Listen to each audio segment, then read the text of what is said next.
There's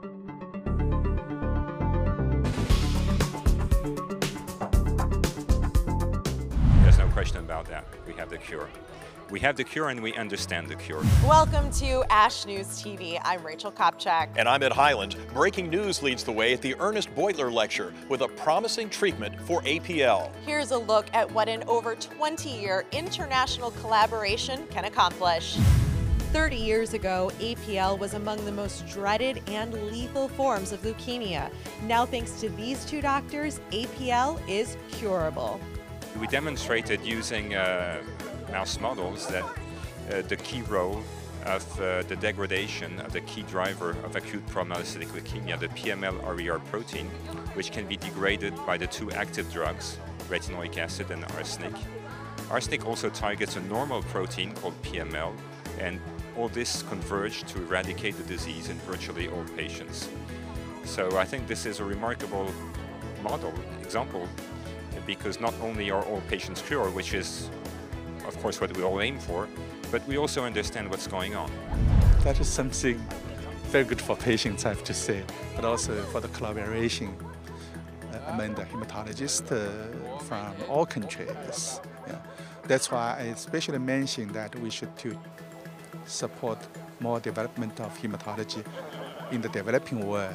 I remember 20 years ago, I was invited to give the first talk on arsenic. But at that time, we didn't expect that one day we could really cure the APL. Yeah. So I really thank ASH for this great honor.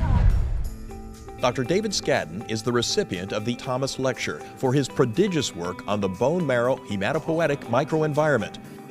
Through his innovative research methods, he has revealed vital foundational insights that touch on a wide range of health issues. We think we'll be able to do better at enhancing production of blood cells in people who need them following things like transplant or following exposure to therapy.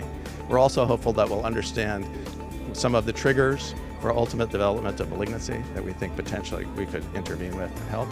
And then finally, we're very interested in understanding what gives us resilience to disease as we age. And we'd love to be able to use this system at the end to determine what's the clonal basis for cells being able to have a tremendous, powerful regenerative response. And that's the thing we hope we'll ultimately gain from this. Meanwhile, this featured topic discussion on novel approaches to immunotherapy, not just checkpoint, focused on the area of checkpoint blockade, which is inhibiting normal pathways that limit the efficacies of immune responses. What I did in my part of the presentation was to follow up on some data that is emerging suggesting that there are genetic bases for certain specific lymphoid malignancies to depend on a particular type of checkpoint blockade, PD-1 blockade, PD-1 signaling and blockade of PD-1 signaling that looks like it's very important and has real activity in certain lymphoid malignancies. This session dove into novel approaches for cell therapies beyond CD19. Cancer immunotherapy has proven to be a powerful cancer treatment option. The adoptive transfer of CD19 targeted T cells has resulted in remarkably high remission induction rates in B-cell malignancies in early clinical phase trials, especially in acute lymphoblastic leukemia. A very novel and I think exciting way to engineer T cells using CRISPR-Cas9, which is a targeted nuclease, to better express the CAR into the T cells. And this, it turns out, produces a much more potent T cell. How to move to the next step and really try to implement this in the most effective and safe way we can, and try to, with the goal, I would argue, of trying to really make this a definitive treatment that really is a game-changing therapy for patients with leukemia.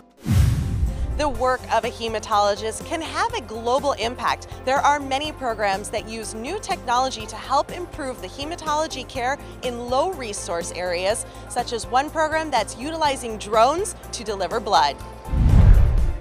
It's called Zipline. They are an instant delivery company that transports blood to hospitals in Rwanda with battery-powered drone vehicles. Doctors at hospitals in the country can put in an order via the mobile service. Then the centrally located dispatch center fills the order, launches the drone, then about 15 minutes later, life-saving blood is delivered. It's cheaper and faster than using the typical motorcycles, especially in a country like Rwanda, which has extremely poor road conditions. Going in, we were very concerned about community acceptance of this kind of technology. So far,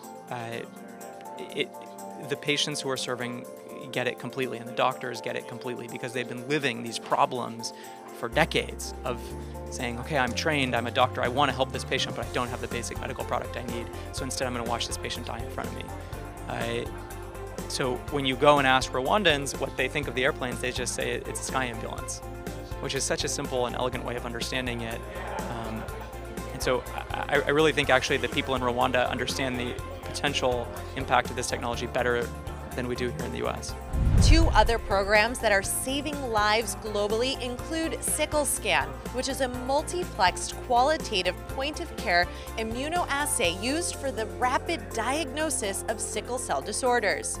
The second program is one that allows doctors in the US to review diagnostic pathology reports from doctors in Africa via cloud technology. Kite is committed to one of the most ambitious goals of the 21st century, and that's finding a cure for cancer. Our product portfolio is unique in the fact that it harnesses one's own immune system and targets and kills cancer cells, modifying them so they'll recognize the tumor and attack and kill it. We're truly at the crossroads to make a significant difference and breakthrough for patients. We want to be the manufacturer and the company of choice for those patients in need of this critical therapy.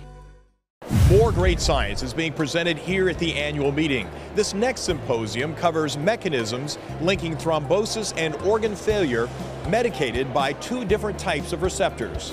The receptors are purinergic and toll-like. Among the investigations, the link between innate immune-induced platelet dysfunction, organ failure, and inflammation following severe injury, with a focus on the design of personalized and targeted inhibitors. What we're starting to understand by some of these very basic studies of the structure of factor V is how it interacts with other important clotting proteins that both inhibit clotting or promote blood clotting.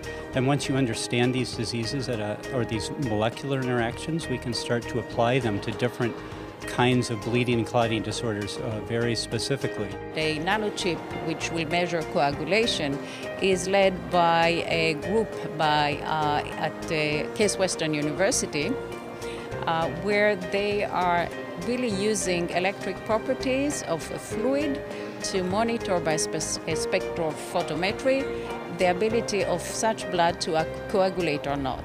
During the symposium, Rajit Sinha was presented with the Mary Rhodes Gibson Memorial Award in Hemostasis and Thrombosis. So I was pleasantly surprised to get this award, and it's looked good for me, and it's really given me a boost to do more science, translational science research, and to move career for doing this clinical aspects of basic sciences. Dr. Sinha comes to this with a very good basic training, and then has worked with animal model studies to provide really meaningful new insights into how activated protein C provides its beneficial activity.